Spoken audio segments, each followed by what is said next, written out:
article from naturalnews.com has a big question. Do these 10 pieces of evidence prove the U.S. government is actively encouraging an Ebola outbreak in America? Because just as Dr. Mobley says, if all this isn't intentional, then it's a showcase of extreme incompetence on the part of the government. Number 1, Obama refuses to halt air travelers from infected countries from entering the United States. Ebola patient 0, Thomas Eric Duncan, flew right into the United States and walked through the international airports of both Washington, D.C. and Dallas-Fort Worth. He was never asked about his country of origin, was never screened for any health conditions.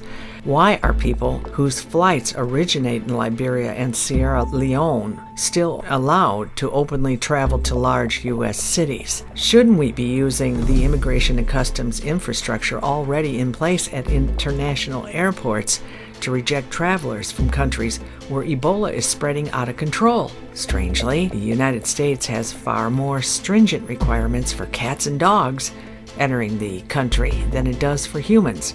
Dogs and cats must enter the country with extensive health records, but international air travelers can apparently just fly right in, even if they're infected with Ebola.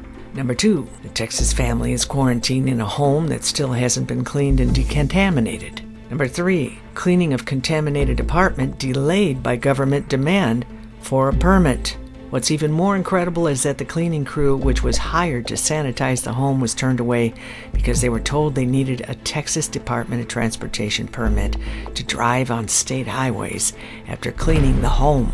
Brad Smith, one of the cleaning guys, was hired to sanitize the apartment, said his company does not have the proper permits to transport hazardous waste on Texas highways. No, but they can flush it down the toilet. That's what I find amazing. Number 3, CDC continues to lie about modes of transmission for the Ebola virus. CDC continues to ridiculously claim that Ebola only spreads through direct contact of body fluids. The agency continued to deny that Ebola can spread through the air for short distances and that Ebola can be acquired by touching contaminated surfaces. So, you sit on that toilet. Anyways, the overall lie from the CDC is that Ebola is difficult to catch. But if that's true, then why did so many doctors who are well trained in the prevention of infectious disease still manage to get infected? Number 4, the FDA is openly threatening sellers of natural remedies that might be useful for slowing or stopping Ebola. Instead of encouraging people to boost their immune system with nutritional therapies, natural remedies, and superfoods, the FDA is actively going out of its way to threaten resellers of colloidal silver and essential oils. Last week, the FDA threatened 3 companies with criminal prosecution if they didn't take steps to disassociate their products from Ebola. One company, the Natural Solutions Foundation, has since claimed that governments are actively seizing colloidal silver shipments to African nations in order to prevent victims from ever being treated with it. Are these authorities afraid that it might actually work? Shouldn't we be trying to test every herb and natural remedy on the planet to find out how to stop Ebola? Or are we all supposed to wait around for the drug companies to manufacture an experimental vaccine? Number 5, people entering the U.S. Customs are not asked where they've been. Number 6, the U.S. government knew about the outbreak in advance but didn't warn the public. It's now clear that the U.S. government has long known this outbreak was coming but did nothing to warn the public. In early September, the government sought to purchase 160,000 Ebola hazmat suits from a U.S. supplier. Furthermore, according to this report on SHTF plan, should be the shit plan, disaster assistance response teams were told to prepare to be activated in the month of October. Don't you find it strange that while the government itself was gearing up for an October disaster, the public wasn't told a thing about any of this? Even during a global pandemic outbreak, the U.S. government, this is number 7, refuses to secure the southern U.S. border. Yes, we know that one. Number 8, the government's official advice of don't panic, don't prepare ensures a greater pandemic emergency during an outbreak. U.S. government has actually gone out of its way to discourage people from taking basic preparedness and precautions. So why does the U.S. government continue to demonize preppers? The intention, it seems, is to make sure nobody engages in preparedness activities, thereby maximizing the victim status of the people. This in turn makes people more obedient to government because that's where they must now turn for food, water, medicine, and safety. At every turn, the U.S. government seems to have encouraged victimization and actually taught people to do nothing for their own safety and preparedness. This is how nations are brought to their knees, strip away all self-reliance, and follow it up with a sweeping national catastrophe. Number 9, the U.S. watched and waited, doing nothing during the original window of opportunity for halting Ebola 6 months ago.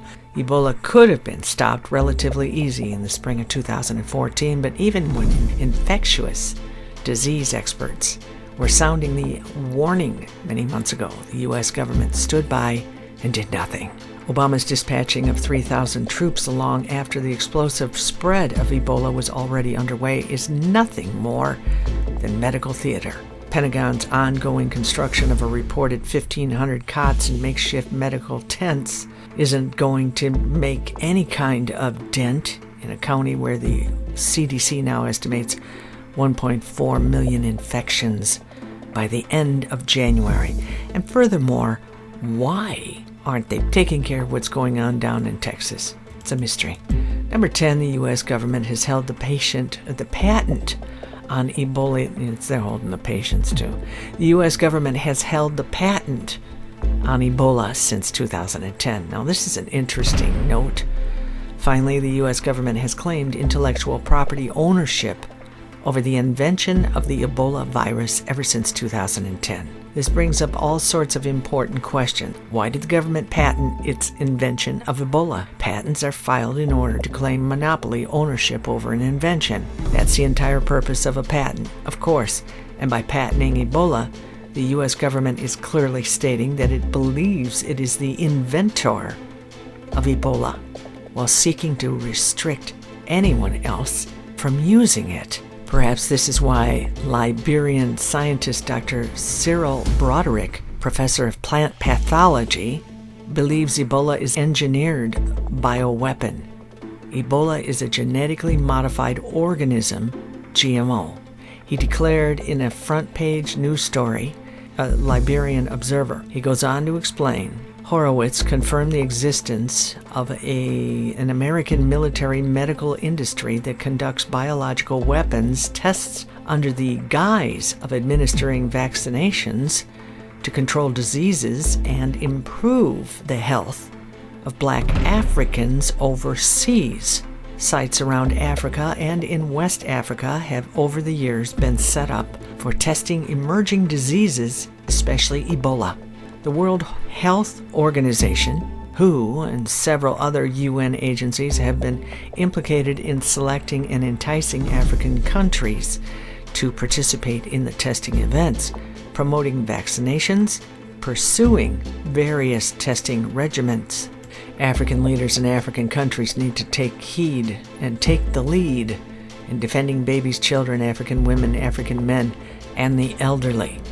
These citizens do not deserve to be used as guinea pigs. You can read more about this at naturalnews.com and just type in a search for Ebola pandemic, U.S. government, American cities for more info.